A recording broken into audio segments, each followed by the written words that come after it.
Good evening, everyone. Thank you for joining us for the world premiere of SandroLift, a bold clinical innovation to treat under-eye circles and an advancement in skin remodeling.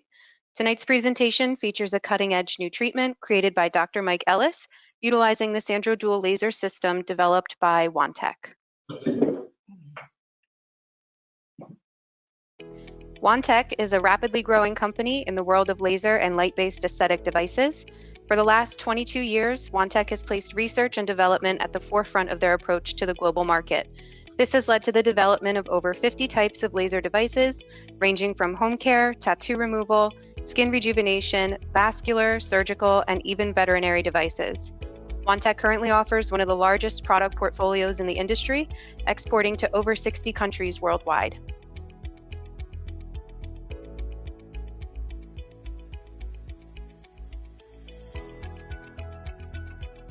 The Sandro Dual is a long-pulsed 755 nanometer Alexandrite and 1064 nanometer ND-YAG system indicated for hair removal, pigmentation, vascular lesions, and skin rejuvenation. The Sandro Dual offers a wide range of pulse durations, higher repetition rates, and various spot sizes ranging from 2 to 20 millimeters. What sets Sandro Dual apart from its competition is the hybrid mode capability, a feature that emits 2 wavelengths at a preset time interval, either sequentially or in reverse order. This allows for better safety and efficacy when performing hair removal and vascular treatments on all skin types. The system also features a real-time temperature sensing indicator on the handpiece itself, providing an additional safety advantage and better control over the treatment.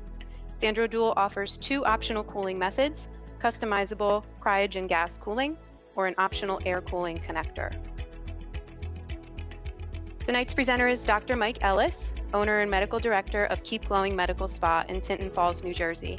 Dr. Mike began his career as a hospitalist, subsequently shifting to a focus in aesthetics, and now serves as a lead investigator for Wantec and MD360. By exploring the capabilities of devices like Sandro Dual, Dr. Mike has been a major contributor in developing advanced protocols to enhance treatment outcomes and further indications.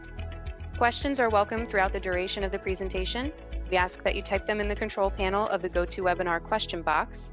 If there are any questions we're unable to answer within the allotted time, we will follow up with you directly via email afterwards. We'll also hear briefly from MD360's Director of MD Power, Chris Stock, regarding the MD360 Power Program, a program designed with your practice in mind to boost conversion rates and streamline sales processes, exclusively available to MD360 customers. With that being said, I'd like to welcome Dr. Mike. Mike, we're turning it over to you. All right, thank you, Caitlin. Like you said, I'm Dr. Mike. I have been working with Wantec to deliver and create this excellent procedure. So I'd like to give you guys a little background on the procedure, a little bit of the science, show you some of the results we have, and then we'll get into a live demo a little bit later as well. So as Caitlin described earlier, the procedure is done with the Sandro Dual device. SANDROLIFT procedure is a protocol we developed using a Sandro Dual hybrid laser platform. As you said, Wantec is based out of Seoul, South Korea, and is one of the top laser manufacturers in all of Asia. The device is 2 lasers in one. It contains the 755 Alexandrite laser and the ND-YAG 1064 laser. What's unique about this product is that these lasers can be fired independently of each other, but they can also be fired at the same time. The operator can switch between the 2 wavelengths during treatment quickly by tapping the screen, or they can use the preset settings within the device as well. Hybrid mode is unique because it allows the operator to choose which wavelength to fire first, and it will fire the wavelengths basically simultaneously, allowing you to kind of take advantage of the thermal relaxation time and use 2 treatments in one. Another great thing about this device is that everything is customizable. Every single setting you could change. Your tip is customized, so it's an excellent machine if you're looking to do a lot of different things. So by offering 2 different wavelengths, you have the capability of 2 machines in one device. With your 755 Alexandrite laser, you're looking at your gold standard for hair removal in your lighter skin types, your Fitzpatrick's 1 through 3. You can treat pigment and melanin, including birthmarks, freckles, sunspots, age spots. You even treat some of the vessels. Coming into play is the 1064, your ND-YAG. This is going to be your hair removal for your darker skin types. This is actually what we're going to use for our skin rejuvenation and tightening by way of effects on collagen. Another utilization is for vessels. which also does a great job for active inflammatory lesions, acne, or acne scars.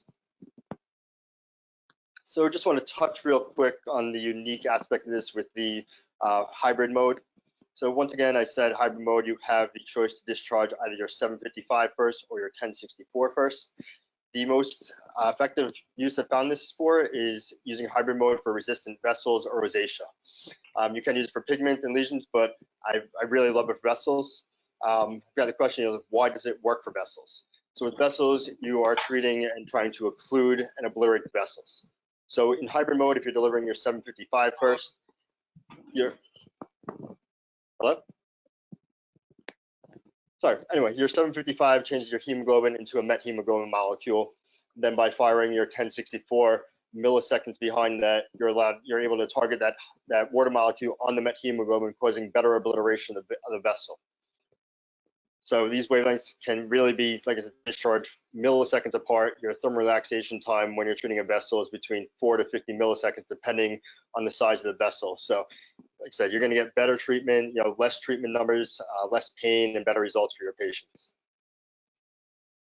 So, I'd like to introduce to everybody Orbital Aesthetics. Orbital Aesthetics is the concentration of treatments around the peri-orbital region in the aesthetic field. The peri-orbital region has become an area of focus, mainly due to the COVID-19 pandemic. They're calling this nowadays the Zoom boom. I guarantee you most of the people on this call have looked at themselves at least once in the past 5 minutes. They actually have done studies on this showing that 70% of the time spent on Zoom calls, people are spending the time looking at themselves instead of looking at the presenter. So another thing is also people are now focusing more on what they perceive as blemishes on their faces because they're spending more time looking at themselves versus before COVID, before Zoom, you might have just glanced at yourself a couple of times in the mirror. Now you're spending hours on these Zoom calls a day looking at yourself for hours at a time. Mask utilization is another reason why this trend is coming to be. You're covering the mask, you're covering the nose, the mouth, the lower face. So the only visible area while wearing a mask is really your eyes and your forehead. So we've referred to the aesthetic treatments in the peri-orbital area as orbital aesthetics. If you look up some of the Google trends, you'll see an uptick in Google searches for patients interested in peri-orbital treatments, including reduction of crow's feet, elimination of under eye bags, under eye circles, and treatment for sagging eyelids. People are also becoming more familiar and more interested in the non-surgical procedures and the minimal downtime procedures. So we're going to go into a little bit of facial aging and why our face ages and then why we could treat it.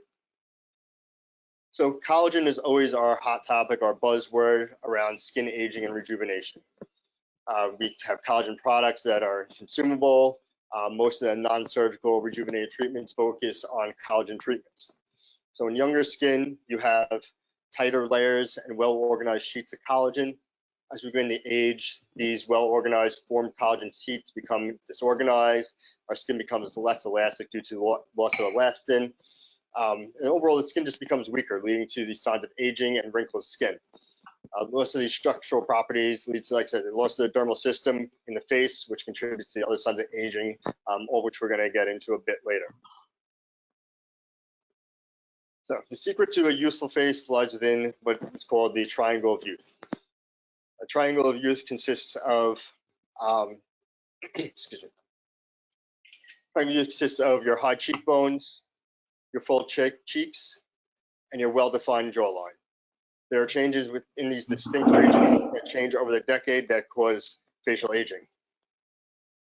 So starting in our 20s, we do start to see some superficial changes in our skin. We start to accumulate superficial sun damage, with toxin exposure, sun exposure, and overall health plays a role in our skin health as well. We begin to see thickening of the epidermis, thinning of the dermis, a decrease in the quality of the natural production of hyaluronic acid, collagen, and elastin. You also have dilation of the capillaries, which becomes most notable around the nose and in the under eye region. Through our 20s, we start to develop fine lines. We lose the youthful plumpness of our skin, and our skin tone begins to change as well. In our 30s, we begin to see signs of change in the facial structural support system, mainly in the fat pads. We do have continued change of the superficial layers of the skin, but our deep fat pads begin to decrease in volume, which is why we start to see the decrease and shift in facial volume as we age. Another thing with these fat pads is as these deep fat pads begin to change in volume and strength, they lose the ability to fully support the superficial fat pads, which leads to the outward appearance of sagging skin and development of the deep lines and wrinkles in our faces. As we come into our 40s, the structural support system of the face undergoes the major changes. You have continued weakening of these deep fat pads, which results in even less support of these superficial fat pads. The superficial fat pads begin to further sag, their volume begins to change once again, and you have these shifts which lead to our deep wrinkles. We also begin to have some of the deep retaining ligaments and fascia that support the deep fat pads begin to break down, they begin to become a little bit weak. You can actually start to see some of the protrusion of the fat pads through these ligaments, and superficially you can start to see some protrusion under the eyes or even into the cheeks. In our 50s, as our body ages, we start to lose bone density. It's no different in our face. In the faces, it leads to a widening of the orbits, flattening of the zygomatic bone. This results in decreased support of the overlying tissues, hollowing of the eyes, and flattening of the cheeks that we start to see in our 50s and beyond. All these aging processes basically lead us to what we call the square of an aged face. This consists of our cheek flattening, we have loss of volume and structural support of the deep fat pads, like we said, as well as augmentation in the volume of the superficial fat pads and their positioning. Loss of bone density leads to flattening of these cheeks. Our jowls begin to appear. Once again, because of that loss of structural support in the deep fat pads, these superficial fat pads are able to sag a little bit, and you start to develop jowls. And then in this case, we start to have the loose skin, sagging skin. We develop the deep wrinkles in our nasolabial folds. Crow's feet become more prevalent. Glabellar lines begin to become deeper, and other wrinkles become more apparent. So, a little bit I touched on before is we have two sets of fat pads on our faces. They are structurally independent of each other, but they do interact with each other. So if you're looking at the face as a house, your skull will be your foundation, your deep fat pads are going to be your beams of the house, and then your superficial fat pads are going to be your sheetrock and your outward appearance of the walls. Your deep fat pads, they're going to provide your structural support to the superficial fat pads and to the skin. Aging decreases the structural support, leading to the age-related facial changes. This also results in the change of volume in the face. Cadaver studies show that the greatest decrease in volume starts in the 6th decade of life and beyond. One thing to note is that these fat pads do not change with fluctuations in weight or fat. Superficial fat pads, these are the ones that provide basically the shape of our face and the structure of the skin. These can decrease or increase in size and in volume with weight loss or fat loss. Cadaver studies once again show that an increase in volume in these fat pads with aging, but these do have an inferior shift in the volume. Once again, these changes contribute to the age-related facial changes that we see. So getting a little bit more into the fat pads themselves. I'm going to focus really on the important ones for this discussion because we could get into a ton of it, but deep fat pads are the main support for the superficial structures of the face. These fat pads are responsible for structure as well as volume and the overall support of our faces. First fat pad we're going to touch on is your medial lateral subocularis oculi fat pads. If you look at the image, these are the fat pads right below the eye and just lateral the eye. These lay directly on the periosteum. They are low volume fat pads, but they are strongly attached to the underlying periosteum. Aging in these fat pads causes deflation, but there's actually a low tendency for sagging or orthosis of these fat pads. Our medial subocularis oculari fat pad is the one directly under our eye. Deflation causes hollowing of the infraorbital region and a V-shaped deformity, which I'll discuss a little bit later, of the lower eyelid and tear troughs. This supports the fat pad of the lower eyelid. This deflation of this can lead to protrusion of the fat of the lower eye. The lateral subocularis oculari fat pad, volume reduction in this fat pad leads to decreased support of the superficial fat pads of the malar region, leading to ptosis of the fat pads within the cheek. Our deep medial fat pad is located right in the middle of the face. Basically, they show a gradual but global decrease in volume with caudal migration. So that explains why we have that shift of volume downwards as we age and the loss of structural support. Shows that the volume loss is greatest in the upper 2/3, but some is maintained in those lower 2/3. Final deep fat pad we're going to talk about is our buccal fat pad. Decrease in volume leads to a lack of support of the medial cheek and the middle cheek fat pads. This is aggravating the descent of these compartments. So this is a large fat pad. It adds a lot of support. So decrease in this fat pad causes a bunch of the other fat pads to descend. Interior and inferior protrusion of the pupil fat pad increases the convexity of the cheek and causes ptosis of the jowl. We'll get a little bit into that when we start to discuss the superficial fat pads. But superficial pads are more dynamic than the deep ones. They can fluctuate in size with weight change, like we said. These fat pads are more prone to migrate and shift their volume because of the dramatic change and cause dramatic changes in the outward appearance. First two fat pads we're going to talk about is our medial cheek fat pad and our nasolabial fat pad. So with these fat pads, the volume increases in the lower 2/3 of the medial cheek fat pad with a stable volume in the upper 1/3. The inferior volume shift within these nasolabial fat pads causes caudal migration. You have overall decreased support of from the deep malar fat pads, and volume augmentation leads to development and attributes to the death of the nasolabial folds that we all see. Our middle cheek fat pad, aging of this fat pad leads to increased convexity in the central portion of the cheek due to volume augmentation and caudal migration. So once again, this is related to the malar fat pad as we discussed before. This loss of this fat pad leads to some of the decreased volume we see in the cheek region. Then our lateral temporal cheek fat pad, this adheres to the parotid fascia without any underlying deep fat pad. You do have hypotrophic changes with aging without any caudal migration. So this is some of your temporal wasting and some of your changes you have along your jawline with your aging face. Just for completeness sake, just to mention all the other ones, we do have our superior and inferior jowl fat pads, whose volume and position changes are similar to that of the medial cheek and the nasolabial fat pads, but changes and sagging of these fat pads lead to development of jowls. So overall, our summary with facial aging, we have changes in the superficial layers of the skin first. We have a decrease in the presence and support of collagen and elastin in the skin. We have changes in the muscular support. Changes in the muscular support are actually negligent. They've showed in studies in overall facial aging. Decrease in the elastic component of the superficial muscular aponeurotic system leads to reduction of retaining capacities of the ligaments. You have changes in volume and positioning of deep and superficial fat pads. Overall, you have the outward appearance of an aging face, age-related facial changes, and the outward changes that we all see and we all get complaints about. So there are plenty of treatment options, and this list grows each day for aging skin, the aging changes of the face. Of course, the first thing we all think of is preventative measures, including overall skincare and protection, whether we're using preventative Botox, if there's going to be some type of effect with that, sunscreen, proper skincare, all important things we discuss.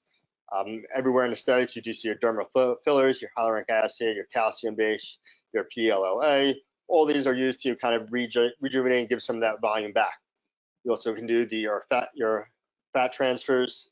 PDO threads are now becoming very popular as well to do a non-surgical facelift and restore some of that strength and that lifted appearance of the youthful face. Always have your surgical facelifts as an option, but now we're looking more into the lasers, radiofrequency microneedling treatments, which are offering minimal downtime and no anesthesia required for any of these treatments. Which brings us to the whole reason we're here is the SANDROLIFT procedure. SANDROLIFT addresses many of the age-related changes that we see in the face. It also addresses a lot of the common concerns that we're getting arising due to the Zoom boom.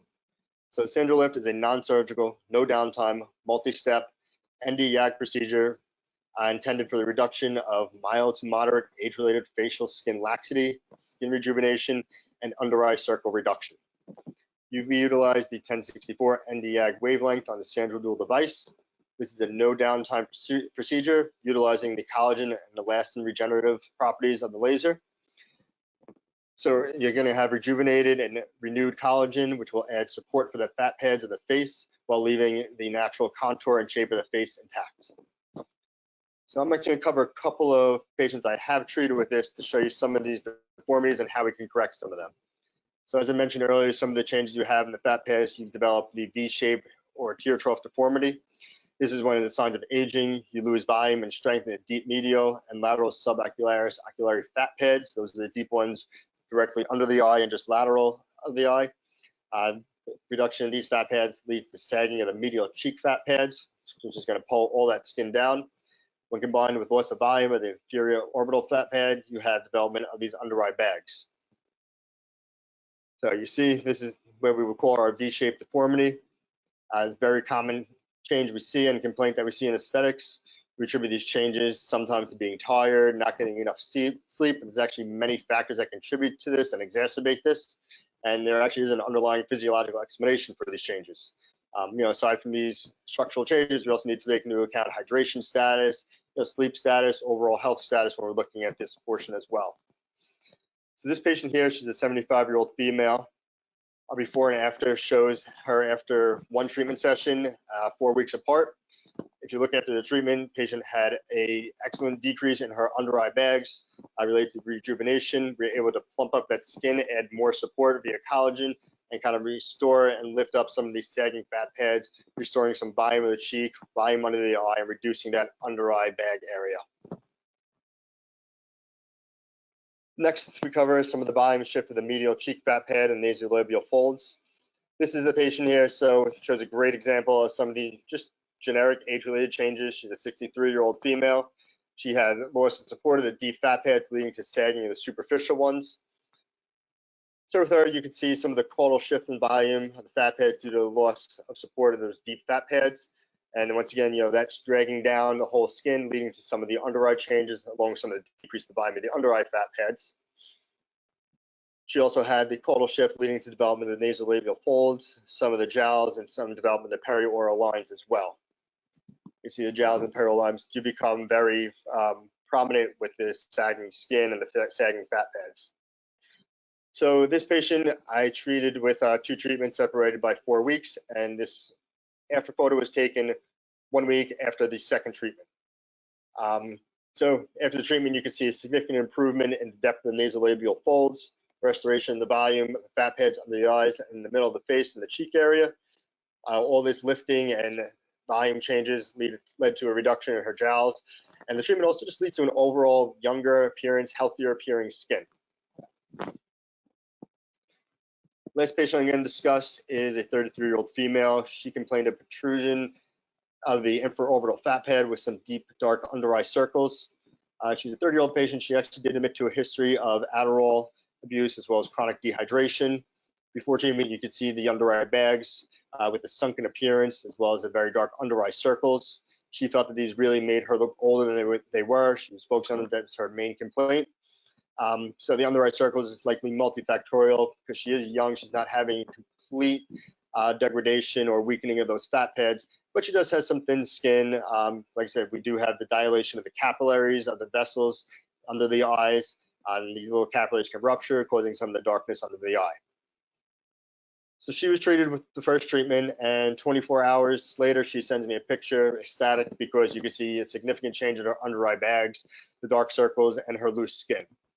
Unfortunately, she actually missed her second appointment because she had some family illnesses and she had COVID herself, but she did come back to me 3 months later. So 3 months after one treatment, you could see that structurally the patient had maintained her results. She still had that tight under-eye area, the reduction of bags, significant change from her first picture, as well as the under-eye circles. That kind of stayed reduced as well.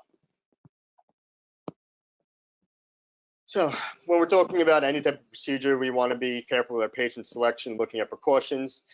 Particularly with this treatment, it's great because you can use it on just about any Fitzpatrick. I've tested on 1 through 5. You can use it on 6 because you're using the 1064.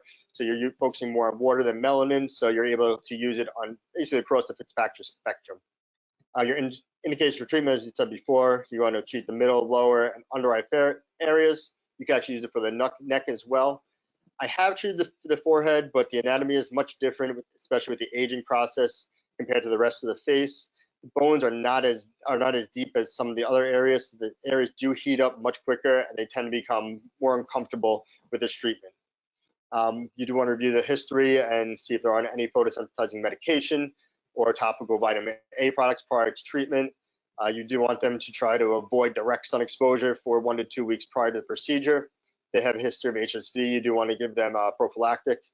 As always, eye protection for the provider, the patient, as well as anybody within the room. I do try to avoid eyebrows or any area containing hair, especially with the male treating in the facial region. The 1064, like we said, beginning of the slides, it can treat and be used for hair removal. So you don't want to, have a male coming in and remove a beard that they want, or start treating the eyebrows and move some eyebrows. This is a very comfortable procedure, but you can have some discomfort. So I do offer everyone topical anesthetic. One thing I do like about this device, which we'll go into as I'm doing the treatment, is the device offers continuous temperature monitoring on the handpiece. And this is great because you can avoid any adverse effects due to elevation of temperature and burning in the skin.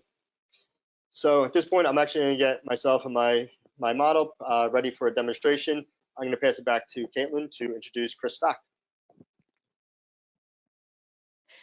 Thank you for that, Dr. Ellis. While Dr. Mike is preparing the demo, I'd like to introduce Chris Stock, the Director of MD Power for MD360. I'd also like to remind and welcome you to type any questions into the comment box, and we'll address as many of them as possible at the end of the presentation. Good evening. My name's Chris Stock. I'm the Operations Director for MD Power. So I'm just going to give you a sort of a brief overview of the MD Power program and how it sort of ties in to what we've been talking about this evening and the devices from MD360. So when you purchase a device, we often wrap in some services, and this is what the MD Power program is. Now, I want to start with a quote that I've been sharing for many years. The relationship that you have with the customer is the one thing your competitor cannot copy. And what I mean by this is, with any treatment, the practice down the road can, buy the equipment, they can, offer that. What really differentiate practices these days is the relationship with the patient. We talk about the patient experience. This is where you can get real competitive advantage in the marketplace. So the philosophy from MD Power, myself, and everyone is really focused around how do we help you guys develop even better relationships with your patients? How do we sort of help you in that journey? So, purchasing a device is one thing. How do we then support that so you can get the best, in terms of offering those treatments to your patients? These are some of the conversations that I've had probably in the last 6 months as well, in terms of the challenge, that exists.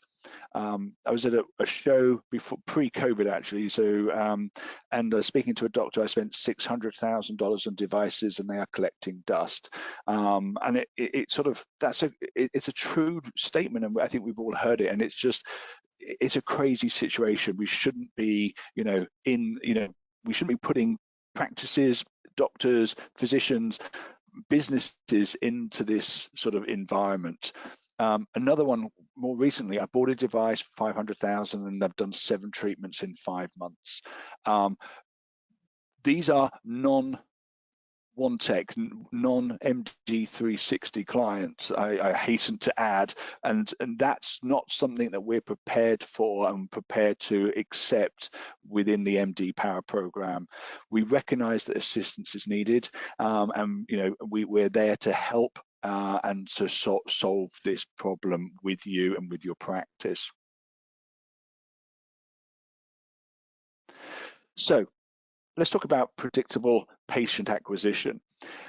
Really, there's sort of 5 steps in terms of getting a patient in the front door. It starts with the marketing, it starts with social media, it starts with the website, it starts with non-digital. There's a huge focus, quite rightly, around digital marketing, but actually it's some of the non-digital, that you can do, building key relationships with the local gym, the hair salon, building those local relationships with the chamber, speaking at sort of chamber events.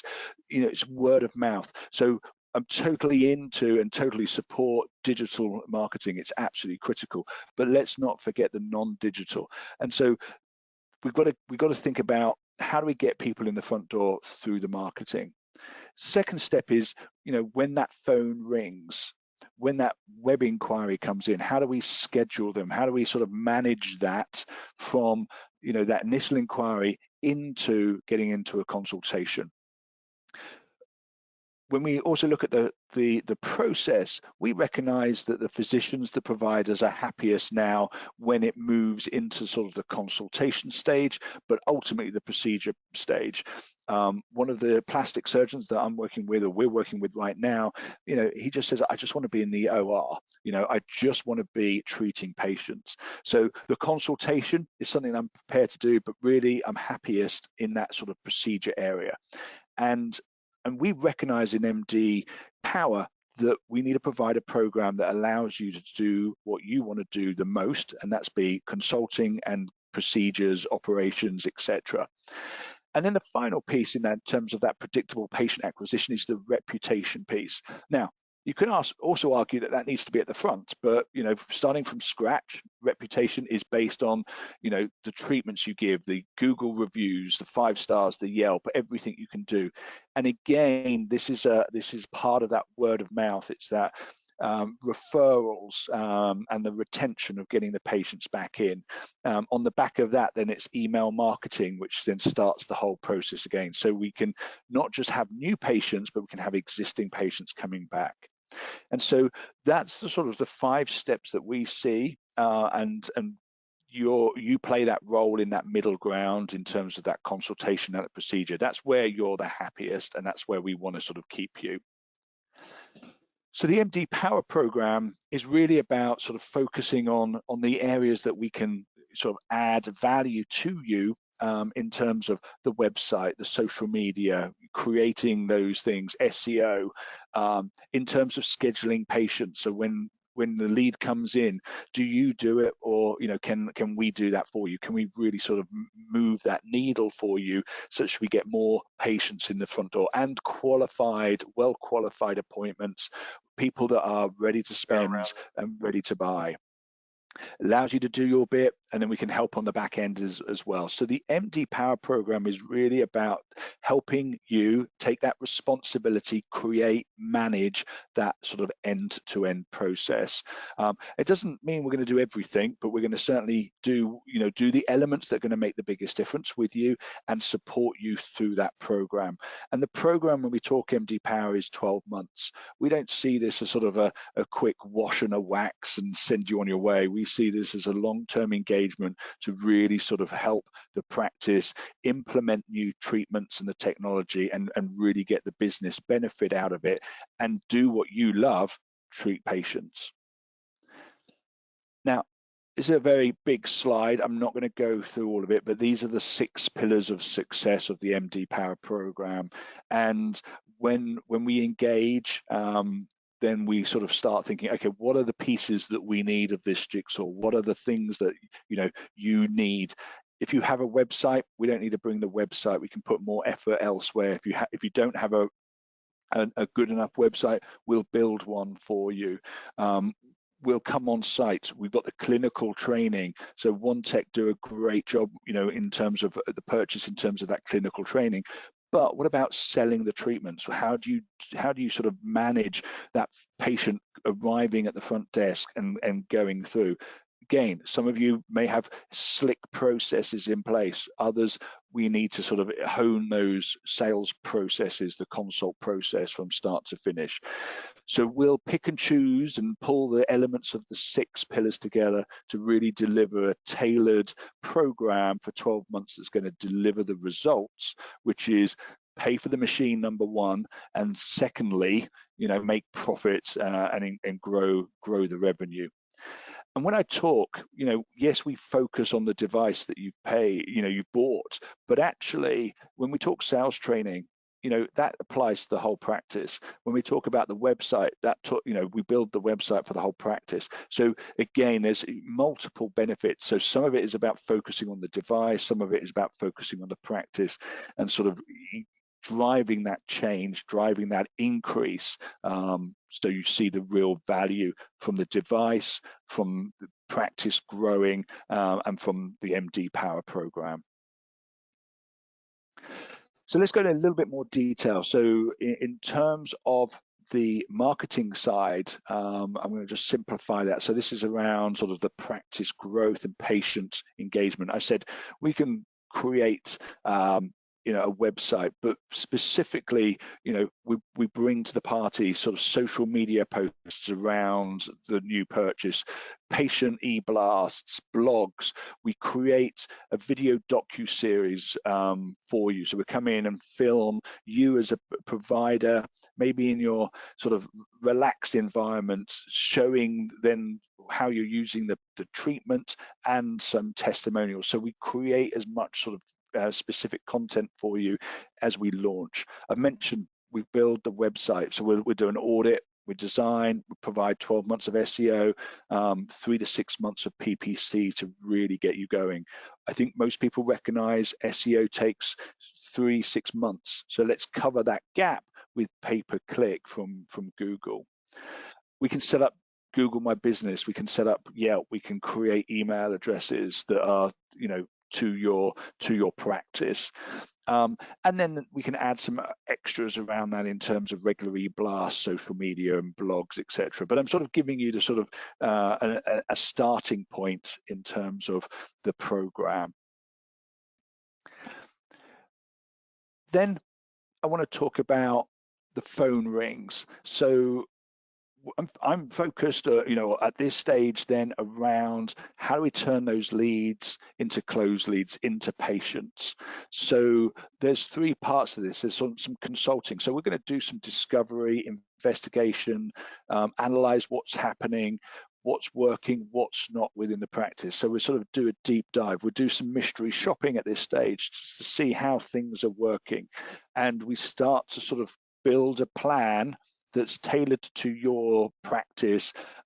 We're not a cookie cutter approach. This is sort of world-class consulting. We understand what's happening and what do we need to do, and then we'll work with you over the 12 months to sort of drive those changes. We bring in the sales training piece. Now, we might not like the word sales, it brings up all sorts of connotations, but the consult process is a sales conversation. And everyone from the front desk to the patient care coordinator, the nurse, the provider, the surgeon, they're all involved in that sales conversation, and we have that down so it's incredibly slick. So that's typically 1 to 2 days on site with the team, walking through that whole process, pulling out the little changes, the chinks, to make it more effective, because at the end of the day, we want to drive a higher level of conversion, we want higher patient satisfaction, and that's how we're going to drive it. And some of the modules that we focus is around the art of questioning, handling the objection, storytelling, and mastering the mindset. So the training goes on throughout the year, and we delve into the elements of the training as and when we need it. And then supporting that is the coaching side. So one of the first things we'll introduce is a sales meeting, and that drives that sort of mentality.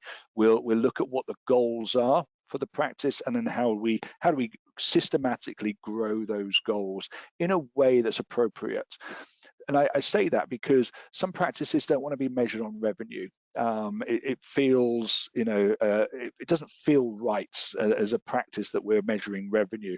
And I'm working with one I'm thinking right now, and so we just think about procedures. They want to drive X number of procedures per month, and so it takes away the revenue number, but behind the scenes there's obviously revenue associated with it. But whatever those measures are that are applicable to your practice, we start driving those numbers through that sales meeting.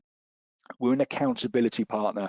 We're there to support, we're there to provide that continued development and that behavioral change. It's about shifting mindsets in terms of where we are and where we want to go to.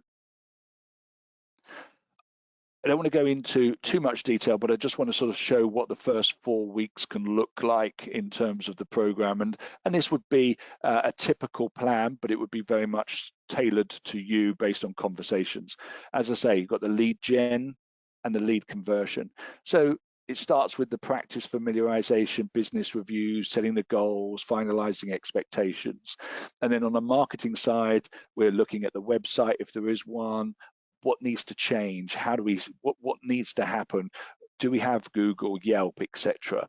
And then from the sales side, we're looking at the processes, how it works, what what works, what doesn't work, and we can start implementing some basic skills. And we continue to sort of work through, and this is sort of one of 4 or 5, and again, if you're interested, we can sort of share that at a later point, but sort of what does the 90-day plan look like? And then, you know, I'm happy to build one in terms of what it would look like for you based on some quick conversations in terms of supporting what you're looking to do and where you want to go to. And then finally, one of the other things that we can do, and we talked about this in one of the previous slides, is we can assist in taking those leads. So we want more and more leads, but we want qualified leads. And really what we want is consultations. So we have a contact center, and we can engage with your patients in that initial inquiry. We have a team of highly qualified patient care coordinators that can take that initial lead, handle that lead, and put it straight into your EMR as a qualified consult. And so it frees up some of that space for your guys. Now, I think here, patient care coordinators, you might have 1, you might have 5 in your practice, but if we start sending you more and more leads, they need to be focused in the moment with the people in front of them, the patients they're seeing. They need to be living and breathing in the practice, picking up the phone, following up, chasing patients post-consult is not something that they tend to like doing. And so we can outsource that to a team of qualified patient care coordinators as part of this.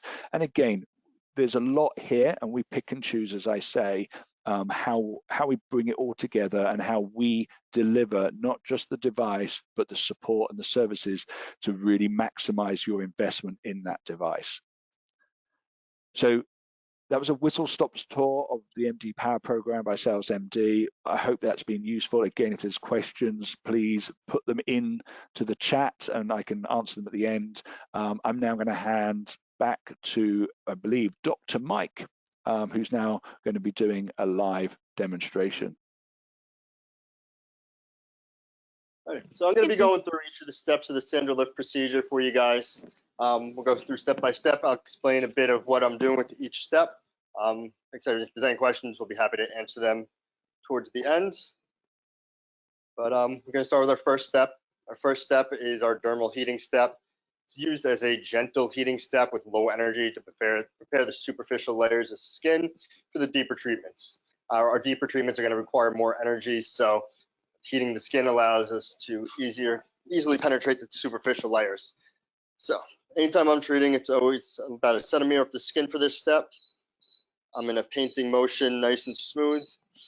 For this step, I'm aiming to do about 500 to 1,000 pulses per side, usually 1 to 2 pulses. This is a very gentle step, so people usually say it feels like a hot stone massage. It's not painful, not uncomfortable. But if people are sensitive or have very thin skin, where you're getting down to the bone easy, they could get uncomfortable pretty quickly. So it's just a matter of watching their comfort. So another thing with this, like I mentioned earlier, is the temperature monitoring on the device. If you see on the device, there's a little green light right there. That tells me I'm in a safe treatment zone. I'm under 42 degrees Celsius. If it were blue, it would tell me I was under 32 degrees Celsius, and anything over 42 degrees Celsius is going to turn red. So I have my real-time monitoring that's telling me where I'm at, so I know that I'm safe with my treatment. The 1064 wavelength is great because it's safe on all skin types. It's one of the longest wavelengths we utilize in aesthetics. It's been shown effective in many different treatments for treating wrinkles, rejuvenating collagen, and helping to build new collagen.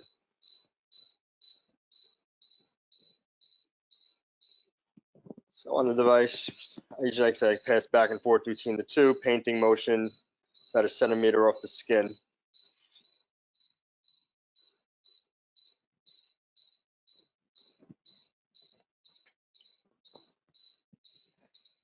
So one thing we mentioned before is the sagging of the superficial fat pads, which causes a lot of the wrinkles, a lot of the changes we see. Rejuvenating the collagen is going to add that new support, lift everything up. A great thing about this procedure, like we said, you're going to start seeing some immediate results, but there's no downtime. Your skin is going to be a little bit red afterward just from the heat exchange, but that irritation goes away in 15-20 minutes. So This could be a lunchtime procedure, it could be a morning procedure before an evening event, which, like, no downtime is what people are looking for. All right. We cut over to our next treatment step. This is our dermal remodeling step. This is one of the treatment steps I do ask people to use some of the anesthetic, because this does use the cooling spray, which can get a little bit uncomfortable. We're using the same spot size. Pulse duration is different, and the fluency, we have a little more energy.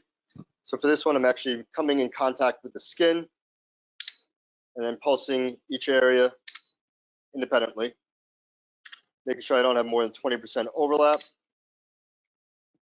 Once again, watching my temperature gauge, making sure I'm not heating the skin too much. You can see the different colors as the skin is heating up. And my red just tells me I was a little bit too close to my previous one, so I just need to add some more space. So for our step, like I said, we're kind of preheating the skin, getting it ready for these next steps. This is allowing the energy in this step to be delivered deeper. This helps a lot with the skin texture and the skin tone. So I usually do about 20 to 40 pulses on each side, depending on patient tolerance. Once again, monitoring for skin temperature, usually 2 to 4 passes per side. And as you get more comfortable, you can go much faster, but for demonstration purposes, I just wanted to go nice and slow so everyone could see what we're doing here. As you see, Kim isn't flinching, it's very comfortable. She's numbed up, so she's not feeling much of anything.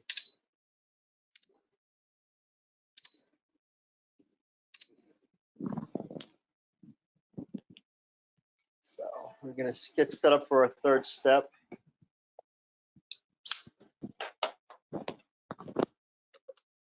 Other thing that's great about the procedure, it's a very quick procedure. It can be done in 30, 40 minutes. So we're going into our Genesis part 1. We're utilizing our 7mm spot size and short pulse duration.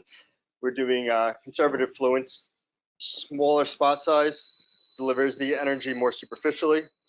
Treatment is performed with a painting-like motion because we're at 8 Hertz, so we're delivering a lot of energy per second. Our goal is usually 2,000 to 3,000 pulses per side and 2 to 3 passes based on the patient tolerance. You do want to watch for your end results, which is going to be significant erythema, or if your temperature sensor is showing that you're over 42 degrees Celsius for an extended period of time. And always, any intolerance for the patient is going to be a reason to stop as well. So in this type of treatment, they have 2 proteins they've discovered have been basically affected by this type of treatment. You have your TGF beta protein, which is your major regulator of your extracellular matrix proteins in your skin. It stimulates your fibroblast proliferation and your collagen production. This laser frequency will actually stimulate your TGF beta. At the same time, it will actually inhibit one of the other proteins, your MMP1, your matrix melanoproteinase 1. So the studies have shown effluents between 7 to 9 have had a significant effect on collagen formation. So for this treatment, we're at effluents of 8 right in the middle. I like to start right in the middle because based on patient tolerance, we could either increase or decrease so we could get the full number of pulses on each side. Just for time purposes, I am cutting the pulse a little bit stronger, but I did 700 pulses on that first side and it went very quickly. So you can see how quickly you get through the 2,000 to 3,000 pulses. Once again, my temperature is staying in a good area. My light is green. Patient is comfortable. Some erythema, but that's expected with the amount of heat and energy that we're delivering.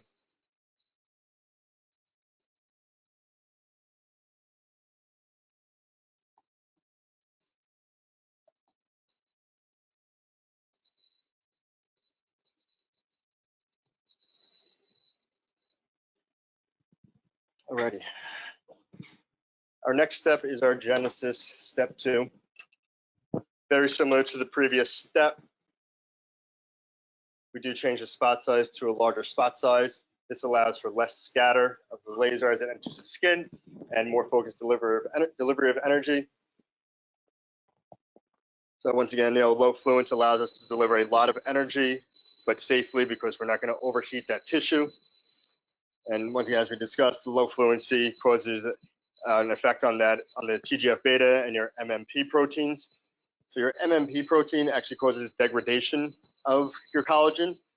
They've done photocarcinogenic studies, and they've shown that in your basal cell and your squamous cell cancers, you do have an increased activity of this MMP1 breakdown of collagen, breakdown of fibrogen. So inhibiting this protein by using this laser frequency, you're basically helping their skin because you're getting rid of this protein that's causing risks for some of the cancers, but it's also decreasing the amount that it could break down.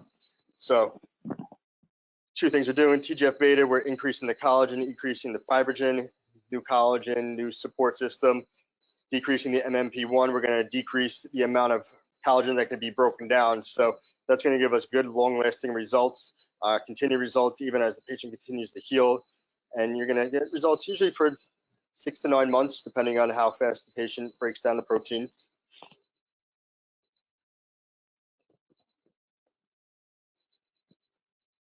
So Genesis 1 and 2, like I said, they work together to deliver the energy to the skin to work on these proteins. Once again, very comfortable treatment, suggesting 1 to 3,000 pulses per side in 1 to 3 passes. But once again, for time purposes, I'm just going to cut this a little bit short so I can get to our last step. The last step, I do tell everyone, this is an optional step. This is for people who have concerns with the under eye circles, but it also does help tighten up the skin. So I go with a smaller spot size. I am at a low repeat rate. I do 1 hertz because I don't want to be treating too fast. I am going close to the eye, so I do use a tongue depressor to make sure I don't enter the orbital rim. So this is a great treatment for dark under eye circles. You do have those very superficial capillaries that can burst, which cause those deep under eye circles. So for treatment, I find my orbital rim, line my probe right up to it, and just individual pulses around that orbital rim. If you have some bigger, deeper under eye circles, you could always pull the skin down, but always protecting the eye, protecting the orbit. So what this treatment is doing, just like our other vessel treatments that you do on the legs or your visualization treatments in the face, we're basically obliterating these capillaries that are there. There's millions of them, so it's not causing any type of negative skin effects, but you're getting rid of the superficial ones that are causing the darkness under the circles. This is another one. It is uncomfortable, so numbing anesthetic is important for this one, but I like to do 2 to 3 passes depending on patient tolerance. It's quick and easy. The gas does pulse, so that allows us to deliver the energy deeply.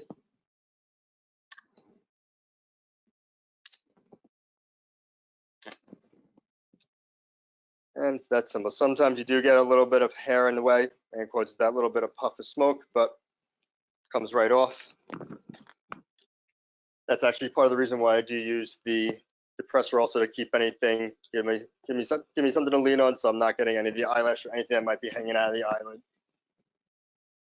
So our treatment schedule, we suggest 3 to 4 treatments at 1 month intervals. Collagen usually takes up to a full 12 weeks to be fully rebuilt after the treatment.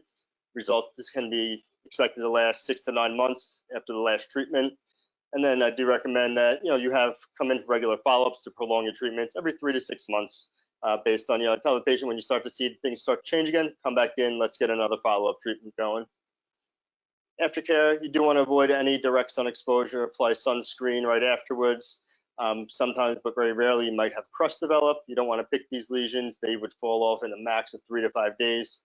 If there's anything, I do put Aquaphor on them just to kind of have some of the soothing effect before they leave and to kind of close up the skin. So you may resume their regular skin regimen, skincare routine within 24 hours after treatment. I do just tell them do not exfoliate if you have any of the crust for 2 to 3 days or until those little crusts fall off. So one thing that is interesting to talk about is your treatment pairing. This is a great standalone treatment, but you can pair it up for even better results. PRP injections is one that I started doing with some patients. You inject PRP directly into the cheeks after the laser, similar to the way you would inject a filler into the cheek. Basically, you're getting more of the healing factors, more of the regenerative factors, so you're getting better protein and collagen synthesis with that. There's a couple of studies out that have shown that you could actually inject hyaluronic acid and then do laser treatment in the same day. They're citing some better, more natural looking results. Once again, these studies have had very small sample sizes, so I would just err on the side of caution if you're doing this.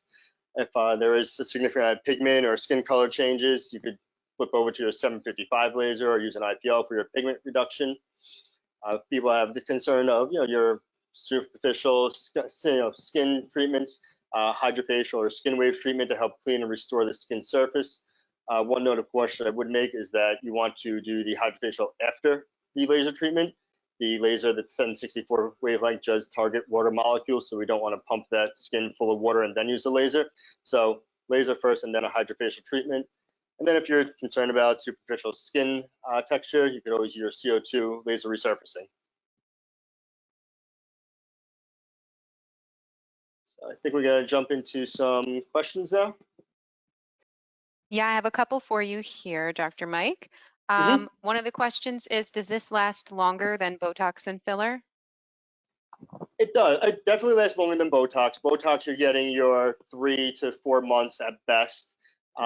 Filler is very dependent on how fast the patient breaks down the filler, the type of filler that you use, and where you inject it.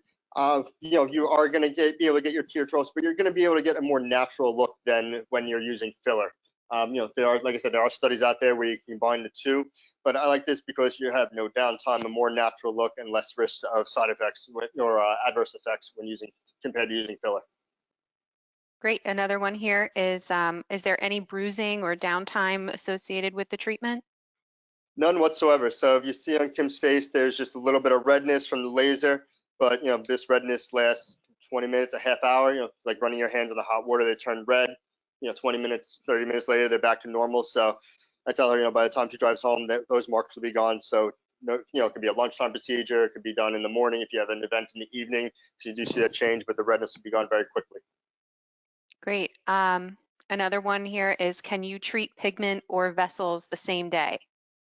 You can. I would do the laser treat, the SANDROLIFT first, just because I don't want to add too much extra heat into the skin before I do this treatment. So I would do the entire SANDROLIFT procedure, flip over to my 755, and treat whichever lesions I was concerned about or the patient was concerned about.